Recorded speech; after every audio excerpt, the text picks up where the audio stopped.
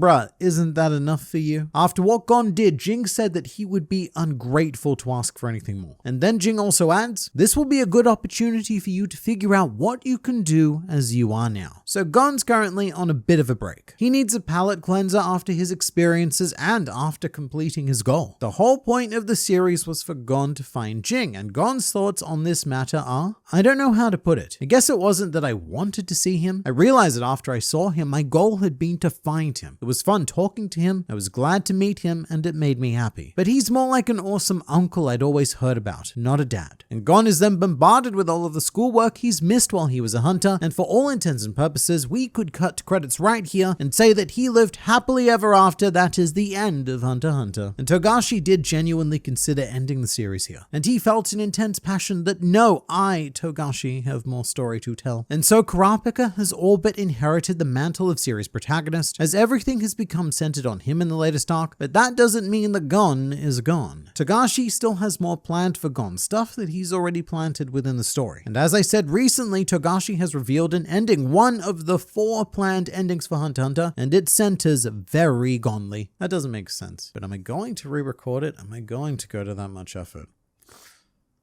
No. But within the existing story, Gon has unfinished business with a character named Gyro, who was introduced in chapter 203, and he is without question the single most evil character in the entire Hunter x Hunter universe. Although funnily enough, in the chapter that Gyro was introduced, Togashi opens it with a spread of Leorio and Kurapika asking when it's gonna be their turn. Because at that point, they'd been on hiatus for I don't know how long, lots of years. And now, ever so many years later, this situation has been flipped, as shown in the color page for chapter 381, with Gon saying, oh no, I can't use Nen, alongside Killua, who wanted to know where he was right now. How times change. But anime watchers, I wouldn't blame you if you're feeling a little bit confused at this point. Internet man, who is this Gyro of who you speak? And why do you insist that he has some sort of connection to our Gon? And this confusion stems because Gyro's connection to Gon was cut from the 2011 anime. In his human life, Gyro was the leader of NGL. He is actually mentioned in the anime, and we do see him, and in fact, we see the flashback of his incredibly tragic childhood filled with nothing but pain and misery and suffering, all of which culminated in Gyro coming to the conclusion that he wasn't a person. He wasn't anybody. He disconnected from humanity because his father and everyone else around him never treated him like a person. And this belief would only be further enhanced by the Chimera Ants, because Gyro was among the initial wave of victims. However, after being reborn as a Chimera Ant, Gyro felt no allegiance to the Ant Queen, and he still retained all of his previous memories. memories. It took most ants a long time to really crack into those memories and form a sense of humanity, but in Gyro's case, not considering himself a human allowed him to bypass all of that, because Gyro didn't consider himself human or an ant either. He was something else entirely that trumped that identity or lack thereof. And Gyro's goal is stated to be disseminating evil throughout the world, and while in his human form, he was doing so through the development of the D-Squared drug, a next-level addictive substance designed to be phase 1 of Gyro's plan to spread and plunge humanity into anarchy and destruction. Those plans got halted when he became an ant, but Gyro is a patient man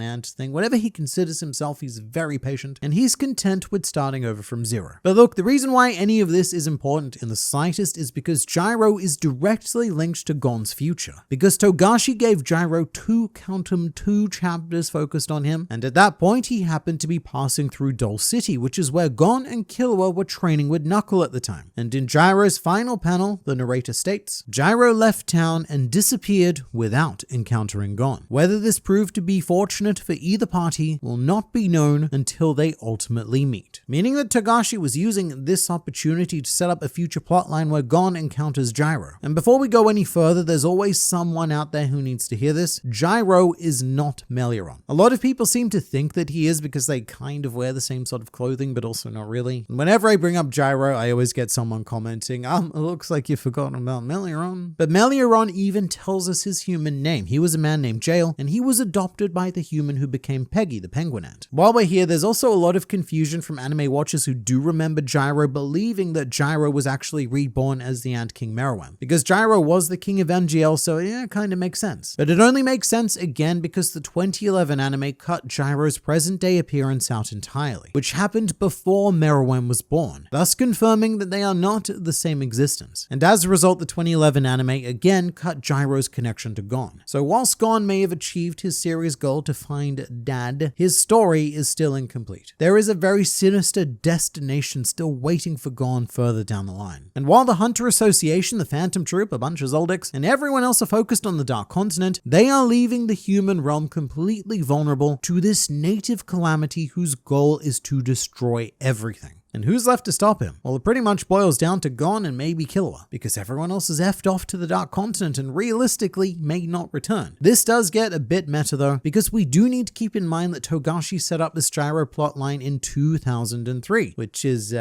21 years ago at the time of this recording. And a lot can change in that amount of time, especially with Togashi, who writes according to whatever he's most passionate about at any given time. So it's entirely possible that Togashi has dropped the Gyro idea, and that might be why the 2011 anime didn't include him. Although I'd argue it's because by the time they got to Gyro, they knew they weren't going past the election arc and saw it as unnecessary effort. And you know, even if it is still the plan, I honestly have very little hope that we'll ever get there. Because to tackle Gyro, we first need to conclude the succession contest and then not only start but finish the Dark Continent. Gyro comes after all of that. But what it shows is that Togashi was planning to use Gon beyond the Chimera Ant arc, and it's not the only piece of evidence we have for this either. Earlier this year, Togashi dropped a very unexpected bombshell out of nowhere, which was that he has 4 separate endings planned for Hunter x Hunter. They are categorized as ending A, B, C, and D, very nice and orderly. And these endings have each been prepared in accordance with how Togashi believes that the audience will take them. For example, the ending Togashi most wants to implement is ending C. However, he predicts that this ending will be heavily disliked at a ratio of 90 to 10%. Meanwhile, he views ending A as the most satisfactory to the readers, with an 80% approval and 20% disapproval, whilst ending B would be roughly 50-50. So ending A, which is considered the safe ending, is still on the table. Ending C is the one where Togashi probably kills everyone and leaves the audience in a very bleak state, which he has previously stated that he may do with both Kurapika and the Phantom Troop at the very least. And so I think that ending B is the one that we'll most likely end up with if we get there. The 50-50 split between what Togashi actually wants to do and what the audience would feel satisfied with. But what I haven't mentioned so far is ending D, which has been taken out of contention, but Togashi shared this ending with us, alongside the message to consider this to be the true ending of Hunter x Hunter, should he unfortunately pass away before the series is completed. So what I'm about to tell you may very well end up being the canon ending of Hunter x Hunter, and it is very Gon-centric. This ending begins the same way the manga began, with a child holding a fishing rod and attempting to capture the Lord of the Lake. This child's name is Gin, and she is Gon's granddaughter, with her grandmother being Noko. The little girl female who lived on Whale Island and was ever so sad to see Gon commence his journey to become a hunter. However, in stark contrast to Gon, after capturing the Lord of the Lake, Jean exclaims, "I caught the Lord as promised, so now you'll never tell me to become a hunter ever again, right?" So we have a complete reversal of Gon, where his granddaughter is being actively encouraged to become a hunter. But what she really wants to do is stay on Whale Island and live out a fairly peaceful life. And so she caught the Lord of the Lake for the right to make that decision. And one reason for this is because Gin says that whenever Grandpa Gon talks fondly about his adventures as a hunter, it makes Grandma Noko feel bad, and she always excuses herself from the conversation. Gin believes that Grandma Noko is suffering from loneliness, and that is all Grandpa Gon's fault. And you know what? She's probably correct, because Gon isn't even on Whale Island during this ending, implying that at some stage he does regain the use of Nen and has continued being a hunter, having endless adventures, becoming God only knows how powerful, but very much following in the footsteps of Jin's great-grandfather Jing. And then another important reason for Gin's decision is revealed, as an unnamed boy just wanders into the kitchen and the two cook up the Lord of the Lake. Gin thinks to herself that she refuses to wait for someone's return and that she will never make anyone wait for her, and that anyone in question is her boyfriend, who is the dude that just wandered in. And the final shot of ending D is a bird flying through the sky and seeing the view of a mysterious yet familiar figure off on another adventure somewhere in the world that is heavily implied to be Grandpa Gon. And there's also talk of seeing the children of, quote, this person and that person, probably referring to the kids of Leorio, Killua, and maybe Kurapika if Togashi decided not to kill him off. But I think you can see why this ending has been taken out of contention, because it's a bit standard. And Hunter x Hunter has always been Togashi's fight against shonen manga tropes and demands, and every time he finds himself about to fall into one, which he often does, he very quickly course corrects into something unexpected and antithetical. But you can also see here with this aversion of Gon's granddaughter wanting nothing to do with the hunter lifestyle, whereas the typical shonen thing to do would be to keep the cycle going, to really Boruto this up, and show us that Jin was now going to go off on a great adventure of her own. Now, with all of that said, at the rate that Hunter x Hunter is being published, and with Togashi now being in his late 50s, I do think reality dictates that it's more than likely that this will become the canon ending of Hunter x Hunter. And my reasoning for this is very morbid statistics. Late 50s doesn't sound,